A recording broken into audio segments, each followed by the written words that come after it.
Hi and welcome to Cafe Chronicles. I'm Steve and today I wanted to give you guys a little bit of a video on a cost breakdown on the 1978 Honda CB750K build that I did.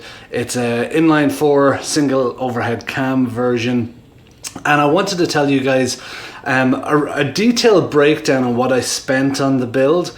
Also, I thought it would be a good thing for anybody that's starting to budget what their build's going to be, or starting to think about what they're going to do with their bike, to give you some sort of an idea of potential costs of doing that sort of thing. And of course you see stuff on the internet around a budget build versus a really high-end build, and you can see that, you know, if you go and have somebody build a high-end cafe racer for you, you could be paying up to $30,000 depending on who the builder is, and you could be paying a lot less than that too. But I just kind of wanted to give you a breakdown of what I've seen, what I went through. You guys have a pretty detailed look at what my bike is and what I went through, and you kind of have a good idea, I suppose, too, the amount of labor and hours that I put in.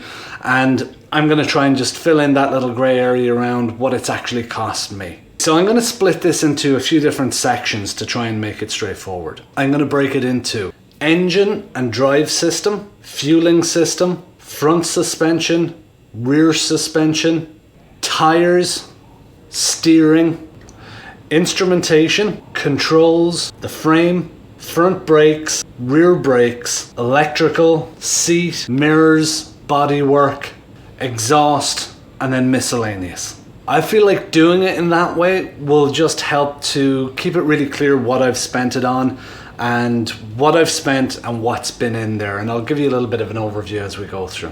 Okay, so starting with the engine and drive system. Things that I included in there, when I took the whole bike apart, I started to see that there had been some fins, cooling fins on the engine that were cracked and broken. So I had a chap, a really good guy in Burlington, actually in Ontario, who built it up with aluminum weld and then machined it. It looked fantastic. He did a really good job in it. Also, on one of the front engine mounts where the engine hangers go front bottom, the bike at some stage must have had like a fairly hard knock or something, because there was a little crack on the bottom side of that sort of support there. There was no cracks or anything like that in the case, but just on the outside of that little mount. So again, Ryan in Burlington, at the same time, I got him to weld that up and grind it down, make sure it was nice and strong as well. So there was aluminum welding on there. Also, when I had the cylinder head and everything off, I actually had it all not shot peened but blasted. Had it vapor blasted. I thought it was going to be vapor blasted. Turns out the guy that did it for me, he did it with a slurry of glass bead and water, which I wasn't so happy about. I don't know that that's the best way to go about it, but it came up nicely on the outside, but it was a bit of a pain getting the glass bead out of there. Engine gaskets, oil filter, of course. I replaced the cam chain guide blade in there as well. That was cracked when I had taken off the valve head and the cylinder head and that. Replaced the valve seals, piston rings, piston ring wrist clips, the primary drive sprocket, rear wheel sprocket, chain. So that's kind of everything that kind of fell under that category. Everything in there in Canadian dollars, CAD, is approximately $860, $870, something like that. Most of the components, parts that I was buying were in US dollars, so the conversion rate goes up and down quite frequently between the Canadian dollar and the US dollar. Next up was the fueling system. So when I say fueling system, I'm talking about really the carbs, jetting, air filter, fuel lines, stuff like that. All of that cost me $150 approximately Canadian. Not too bad. So around $116 US, about $150 Canadian, something like that. I'm not including shipping in here. You know, depending on how long you want to wait and where you're getting your parts from, that could be a lot different. The types of things I got there were carb rebuild kits, gaskets for the carbs, new jets. I got new fuel mixture screws, if you remember from the carb, one of the troubleshooting videos. Also air filter, new fuel lines, and I got a new carb pump diaphragm kit as well. Then moving on to the front suspension. For front suspension, I didn't do a huge amount. I changed the fluid in there, and also I changed the dust seals. That was about it. I gave it a good cleaning and used wire wool and stuff to kind of bring them up to kind of a nice finish on there, but they're in pretty good shape. So for front suspension, all I spent there was about $15, you know, Canadian, which isn't much at all. Next up, rear suspension. I did put a little bit of money here. If you remember, I put on Icon rear shocks on there, which are really good quality shocks. For the shocks, we had new hardware, Acorn and nuts on there and stuff. Also new bushings that went onto the swing arm as well. And all that came to about 520, 530 Canadian dollars. Next up was the tires. If you remember, I went for Avon Road Rider MK2 tires. For the tires, mounting and balancing, the tubes, that all came to about 530 Canadian dollars. For the steering, here I put in the all balls tapered bearing kit for the steering stem, and also I got clip-ons that would go onto the forks, front forks, and I got new grips as well for the steering. All that came to about 165, 170 Canadian dollars. Next up, the instrumentation. If you guys have seen some of the other videos now at this stage, you're gonna know why I had so much hardship, and you're gonna say he deserves it. So instrumentation, this is the speedometer and the tachometer and the little LED cluster that I fabricated myself and wired up in there. All that cost me $45. I know, cheapskate. I really regret cheaping out on that because the speedo and tach were crap. They were really bad.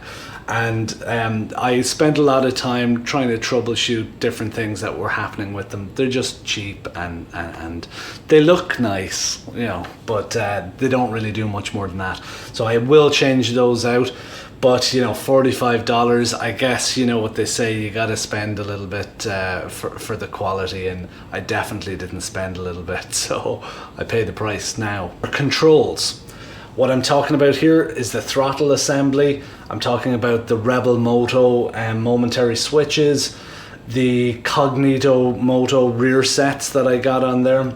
I'm talking about the front master cylinder and lever, the throttle cables, clutch cables, you know, choke cable and switch, the little ignition barrel that I put on. I put it, even though I'm using the keyless go with the M Unit Blue, I wanted to have a key and barrel on there, but I wanted to keep the whole triple clamp and everything looking clean, so I actually hid the little barrel and key barrel in that for the ignition underneath the side cover. All in all, for what I refer to as the controls, it was about 1,000 Canadian dollars. I have it at about roughly 1,050 Canadian dollars. Works out about 800 US dollars, something like that. Obviously, you could save a lot of money by not going with the Rebel Moto switches. The, you know, Cognito Moto rear sets are expensive as well.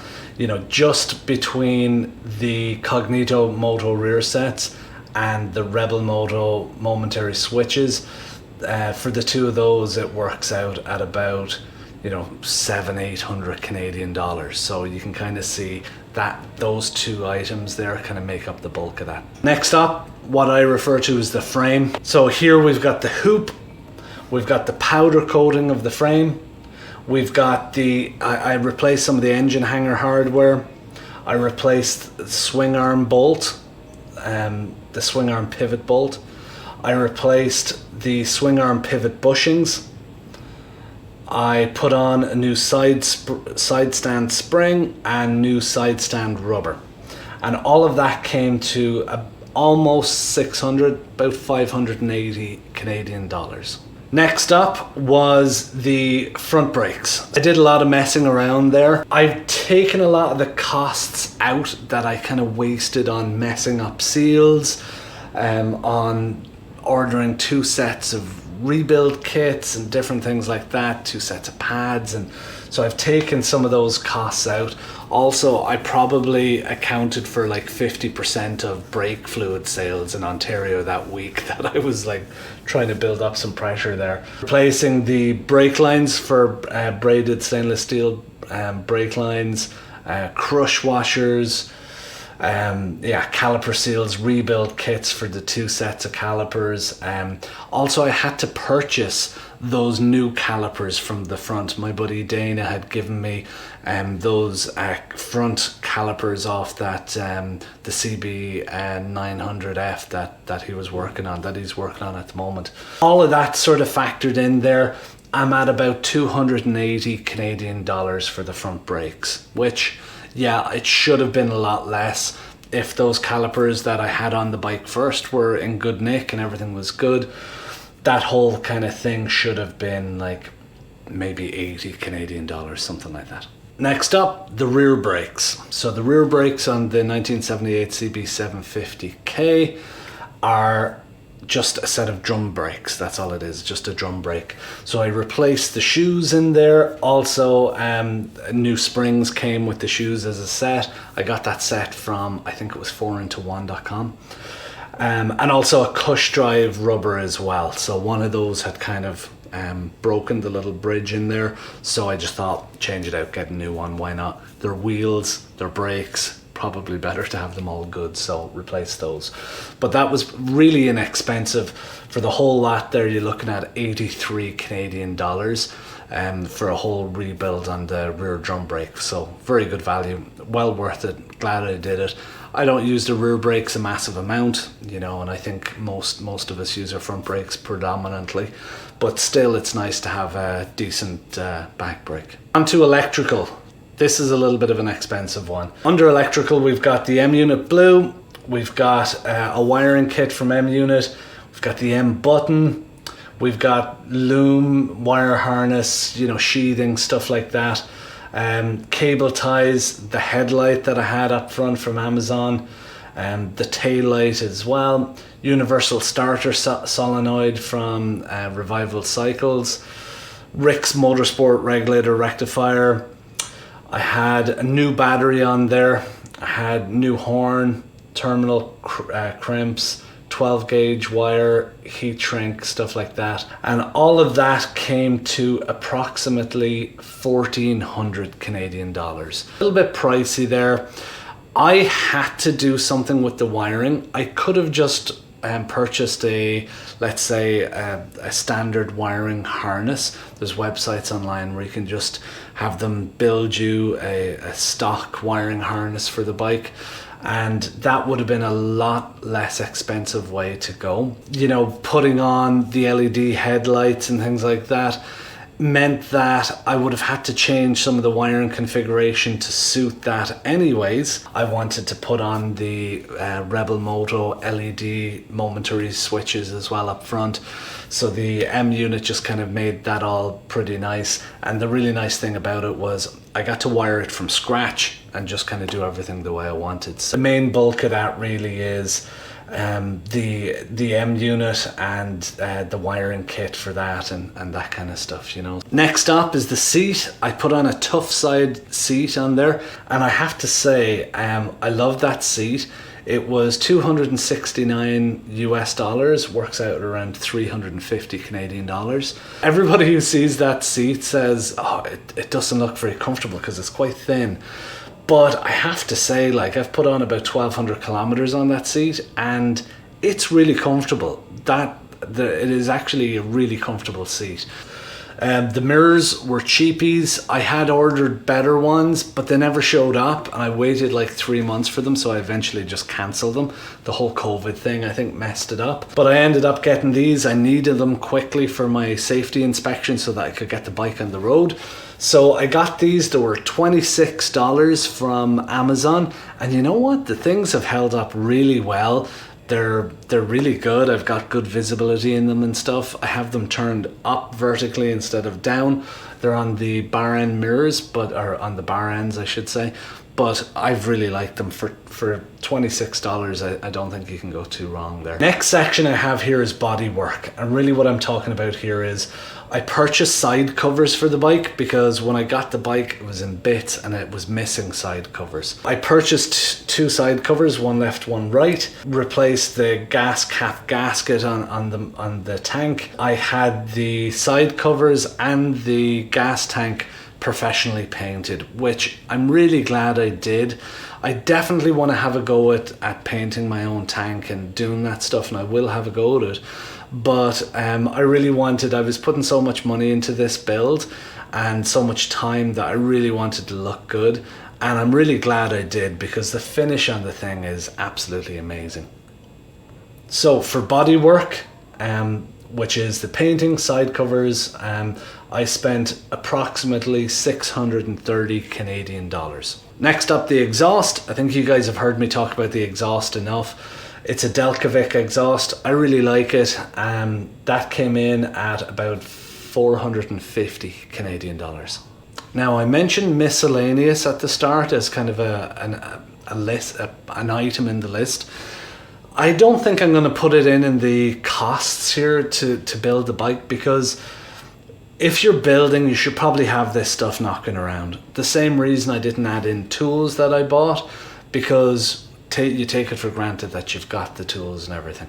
Miscellaneous, these kind of things would have been, steel wool, grinding discs, welding wire, rattle can sprays, Bondo, sandpaper, polishing compounds, assembly lube, moly lube, Loctite, carb cleaner, penetrating oil like WD-40, something like that, parts cleaner, sheet metal, flat bar, cold rolled steel, rattle cans, primers, clear coats, grease zerks, catch pins, rubber grommets, tire paint, paint for emblems, lapping compound for the valves, all this kind of stuff. And then last but not least, probably the most important thing, was the donor bike itself. The motorcycle itself that I bought, if you remember from the very first video, and I'll put a link to it up the top. With the very first video, you would have remembered I had explained that I had bought the motorcycle for around 600 Canadian dollars. The bike wasn't running. It was in very bad shape. There was nothing really working on the bike, nothing usable. It hadn't ran. The owner told me that he had gotten it wired it kind of temporarily, managed to get it running briefly and very roughly for a small amount of time, and then kind of let it shut off, and it hadn't been ran since then. When I did compression tests and that on the cylinders of the bike, it really wasn't putting out that much power, so that's why I had to rebuild the engine and that. The Cafe Racer that I built, as it stands, all in, everything that I've spent on the bike has been approximately 7,000 Canadian dollars. It could be 7,500 Canadian dollars. It could be 7,100 Canadian dollars. Like I said, quite often here I didn't add in shipping costs and parts and stuff like that, because sometimes you pay a little bit too much because you want to get the part fast, or you're shipping it in from somewhere different, so it's going to be different no matter where you are. Now, that doesn't include the time, it doesn't include the tools or miscellaneous items, but what we have at the end of it is a bike that looks great, and it's safe, it runs great, starts first time every time. It's got its alarm, it's keyless go, great headlights, good front brakes, really good front brakes, upgraded rear suspension, and everything's been rebuilt, and everything is like new on the bike. So I think really all in all, it's quite a lot of money to spend on doing this type of thing. But if you're going to do it, definitely that's kind of what you're looking at, you know. I'm sure there's some people who can find parts and find things cheaper maybe than I could find some of those things, but some of them there's just no getting around the cost, you know. When you look at the likes of the Moto Gadget stuff, that's just expensive stuff. The Cognito Moto gear, that's expensive stuff, so it's kind of no getting around it. The one thing I will say is that something to keep an eye out for or watch out for if you're choosing a donor bike to do something like this with, the more you pay for the donor bike up front, the less you'll pay on the money you need for the build. For instance, instead of $600 like I paid for the donor bike, if I'd paid $2,000, I probably would have gotten a bike that was running and that I didn't need to do any engine work on. Maybe all I'd have to do is clean the engine, maybe paint it, something like that, and then start working on the rest of the bike. That there probably would have saved me, if you look at what I've spent on the fueling system and on the engine and drive system, probably would have saved me the guts of $1,000, just that there. Also, you know, the front brakes, the rear brakes, that would have all been running and working, so, you know, from there it would have saved me a few $100s again.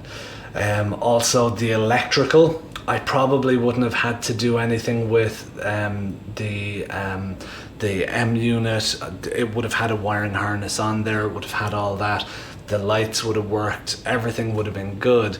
So I probably would have saved another, you know, $1,400 there. But of course you don't get the keyless go, you don't get the nice LED stuff, you don't get the nice Rebel Moto stuff. But, you know, if you keep that in mind, you can see how you can save yourself a lot of work in a build, and also you can save yourself money too. For me, I was really excited to get in and try and rebuild an engine. I'd never done it before, so it was exciting and it was something that I did want to tackle.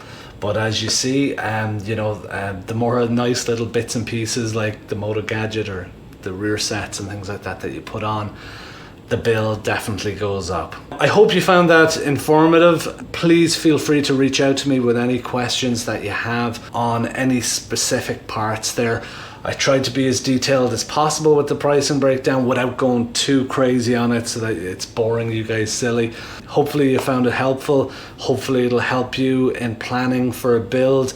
And if you want some help and you're planning a build and you want to talk to somebody, shoot some ideas around on what you should budget for donor bike versus you know, what you can budget for how much time and effort you're going to put in, as well as money, you know, please give me a shout, and I'd be happy to kind of you know, shoot some numbers back and forth with you and kind of give you some guidance on what I found, you know, and help you go from there. Thanks for tuning in. Don't forget to like, don't forget to subscribe. Hopefully you've seen the whole season at this stage, where we start from, you know, the idea of trying to get a cafe racer on the road and bringing it all the way through to finishing it, getting it safetied, starting to ride it and fine tune it, where we've got a nice machine on there. So I hope if you guys have come this far in the season that you'll subscribe and like the videos, and